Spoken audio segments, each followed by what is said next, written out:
Hello everyone, welcome to The Secret of Zhongnanhai.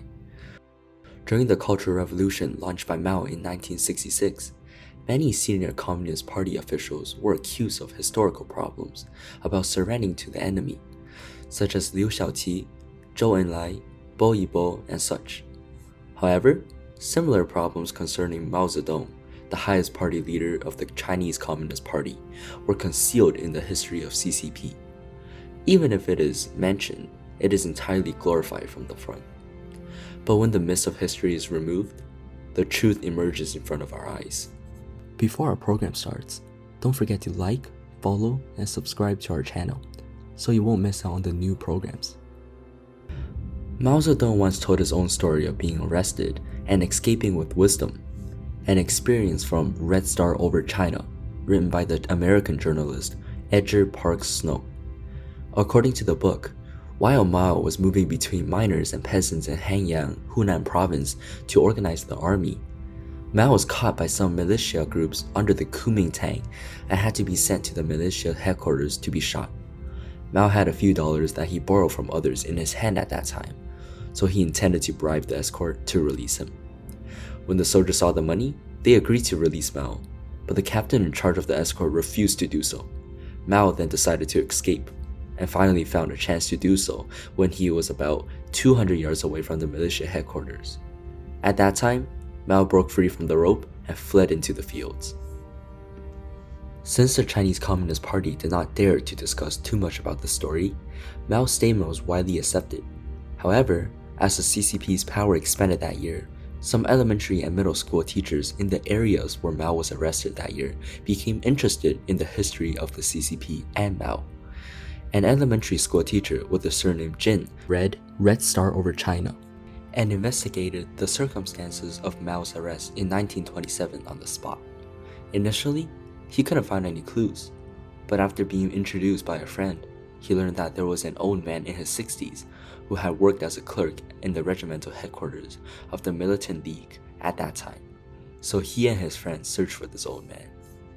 After a long time to recall, this old clerk cannot be sure who was caught, but he remembered that year in 1927 in August, before the Mid-Autumn Festival, a tall and thin man passed by in his town because he had a heavy bag on his back and looked around suspiciously.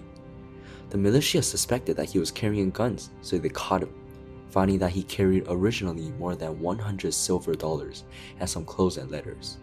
He said that he was doing business. The man was immediately taken to the militia regiment headquarters for interrogation. After torture and interrogation, they learned that he was a communist leader. This man confessed several accomplices, including one as a governor in the town store waiting for him.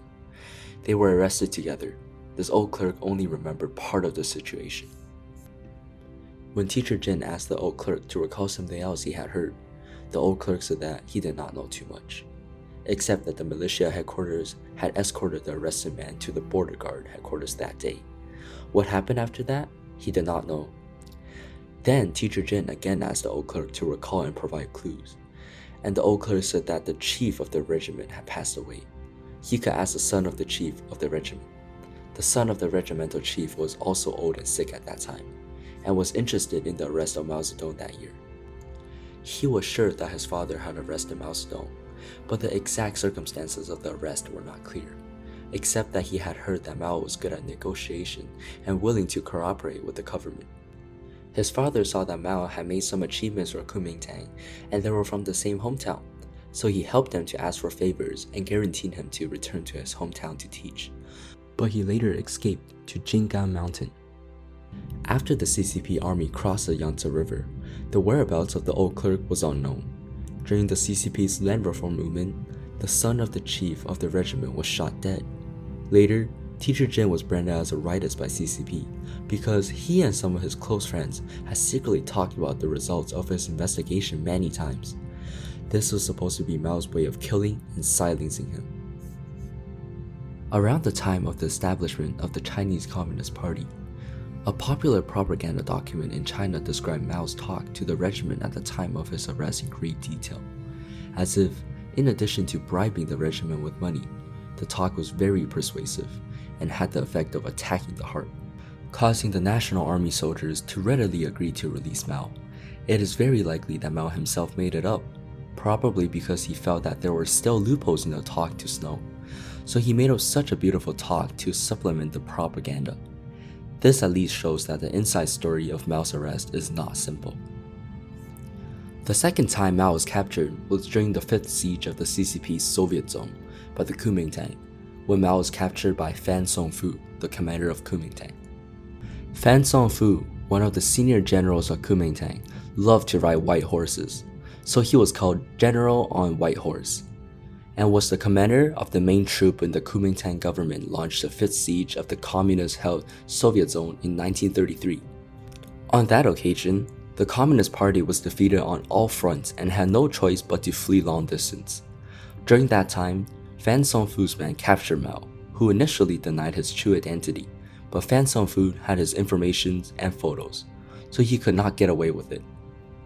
However, Fan Songfu had another identity, a member of Homan, a fraternal organization. It is said that Gao Zhengxiao, the second leader of the Hongan Wu Shengshan at that time, was associated with members of the Chinese Communist Party underground, and both Gao Zhengxiao and Fan Songfu had participated in the Xinhai Revolution. I don't know if it was based on this connection or Mao's begging, but after confirming Mao's identity, Fan Songfu intentionally concealed the truth from Jiang Kaishi and gave Mao money to leave after dressing up as a common person. Perhaps because of such a tacit deal between Fan Songfu and Mao, before the Battle of Shanghai in May 1949, Chiang Kai-shek ordered Fan Songfu to go to Taiwan, but Fan disobeyed the order, for which Chiang Kai-shek ordered Fan Songfu to be arrested and put in Qilantiao prison. Only after Mao's death did Fan Songfu disclose the inside story. The Chinese writer Feng Yicai once published a book about the fate of ordinary people during the decade of the Cultural Revolution, entitled 10 Years of 100 People, in which there is an article titled The Tragic Story of Gathering Paper to Save the Husband, which is closely related to the incident of Mao's challenge. The story took place in a country in the southwest of Shandong province, where Feng Yicai went there in 1973 as a propaganda cadre of the 2nd Regiment of a tank division stationed there to solve various problems left over from the previous 5 years of turmoil. One of them was a case of an elementary school teacher surnamed Li, which can be described as rare in the past. This teacher Li was a good storyteller. He can remember all stories heard from others or read from the book, so he can easily tell stories without duplications. Because he was the kind of teacher who taught casually in the classroom, the class was interesting, and the students loved to attend his class. When the Chinese Communist Party ran a campaign in 1965, people denounced each other.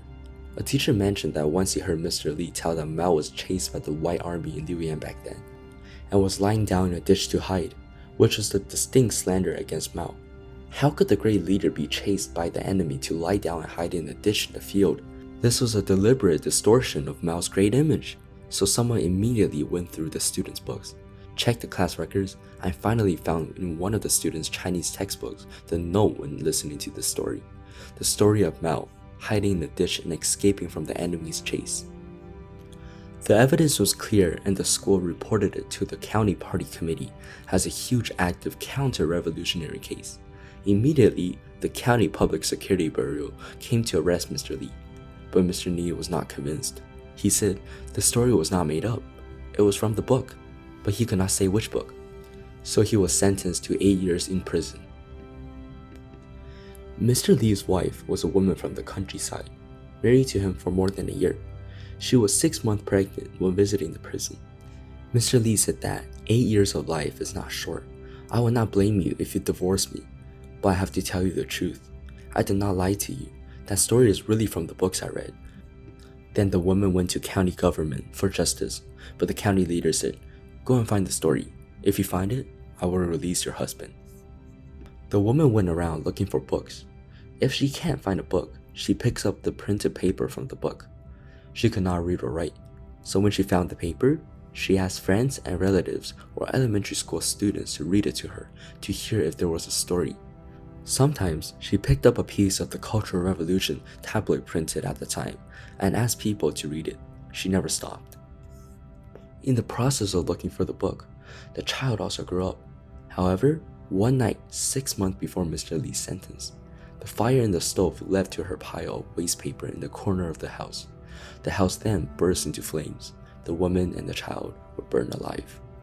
After hearing about it in prison, Mr. Li also tried to commit suicide, but failed several times. Later, when he tried to hang himself in the washroom and fell down, he saw a piece of paper with the story that was sent to him in prison. He then wrote a complaint and handed it in with the piece of paper, thinking that he could be rehabilitated and released from the prison.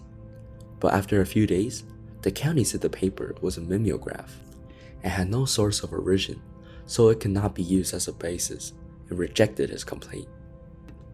After he was released from prison, Mr. Li was left without a home or a job, so he had to come to Funky Cai, who happened to have read the story from the book The Autumn Harvest Uprising and the Beginning of Our Army, published by the PLA Literature and Art Society before the Cultural Revolution. The story was the adventures of Liu Yang by Xing Jueya.